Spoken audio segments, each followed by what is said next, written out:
Hello everyone and welcome back to my channel. I hope you are doing really well. Today is going to be the last video in my little series throughout May all about exam prep, primarily focusing on practical instrumental exams. And today we've done all the mental preparation, we have practiced for hours, and now it is actually exam day, which, you know, it's gonna be fun.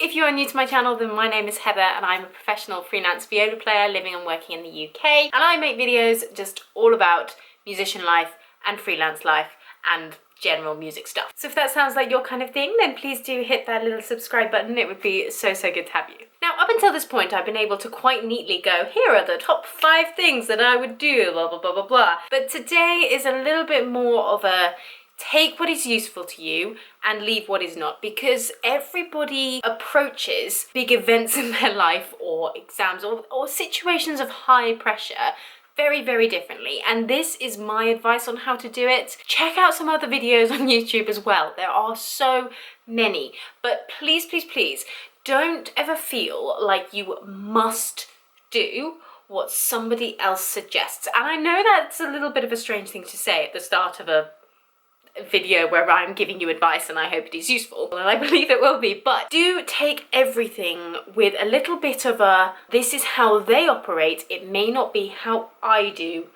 pinch of salt. So with that said, let's just crack on with it, shall we? So before you actually get to the exam venue prep, check that you have everything you're gonna need packed up and ready to go the night before. We are trying to keep the day itself as smooth and as smooth sailing as possible. So make sure that you have your bag packed with all the music you're going to need.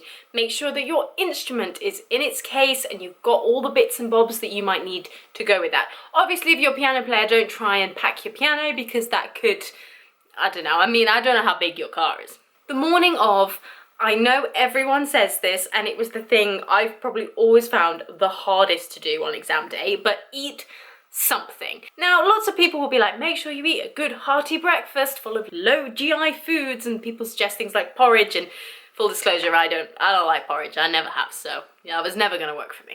But I would just focus on eating something. Having a bit of energy in your system is really important. Your brain needs it. So have a think about what you like to eat for breakfast. What are you going to find palatable? What are you going to find easy to kind of swallow and get down? And feel free to absolutely show this video to your mum and use it as an excuse to have custard for breakfast, because that's what I had to do. Again, not revolutionary, but make sure you arrive in plenty of time. You will have a warm-up room for about 10 minutes before the exam, but make sure that you arrive at least 10 minutes before that, just because you're going to need to find out where you're going if you haven't been to the venue before. You've got to park up, you've got to get yourself sorted, and the more time you give yourself for all of these things, generally the more calm it will be and the easier you will find it just to kind of get into the headspace. So you've arrived at the venue in plenty of time and you're walking into your warm-up room. Now, remember, warming up is not the same as practice. Now is not the time to run over that tricky little bit in your piece that you're worried about, okay? It is what it is gonna be at this point, and I know that is so hard to remember when you're in the moment, but ask your teacher for a few little techniques that you can use just to warm up your muscles so that when you do walk into the exam room, you're all good to go. Personally, I use scales. I always have done. I just find it kind of settles me and just calms me down, and it gives me something to focus on, but without being too difficult. But that's just me. Talk to your teacher and ask them to run you through a few things that could be really helpful, because they're going to know you best. Also, another thing that not many people know, which always surprises me, is that if you're taking an ABRSM exam, they have it stipulated on their website that you can ask the examiner if it's okay for you to play a scale or something just to warm up in the room. Now, don't take advantage of this, don't do it for ages, but you are allowed to just play a quick scale or play a few notes just to get you used to the room. This is particularly important if you are a pianist, because you will not have played on this piano before, so it just gives you a chance to settle in and just have a little bit of a go on the instrument before you're being marked on anything.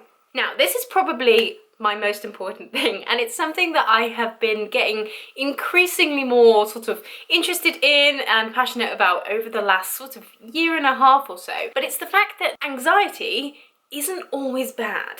I've talked about this before, in fact, that our bodies physiologically don't know the difference between nerves and excitement. It's just simply about how you frame it in your head. So think of it more as your body is getting you ready to perform this task, okay? It is getting you ready to perform.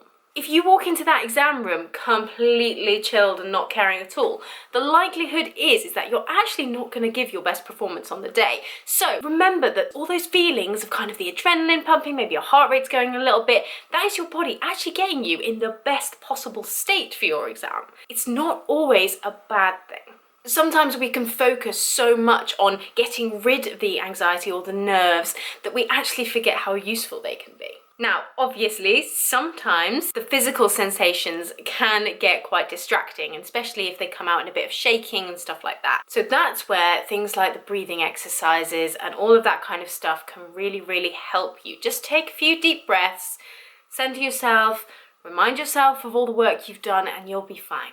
Now again, something that a lot of people forget that they are absolutely at liberty to do is to change things in the exam room. If you walk in and the stand isn't at the right height for you, then change it. You absolutely can. If you're a pianist and you sit down and the stool isn't right, you can change the height of it. And if you're not quite sure how to do it, or you're not sure what to do with your instrument or whatever, then ask the examiner to help you, okay? They are there for you.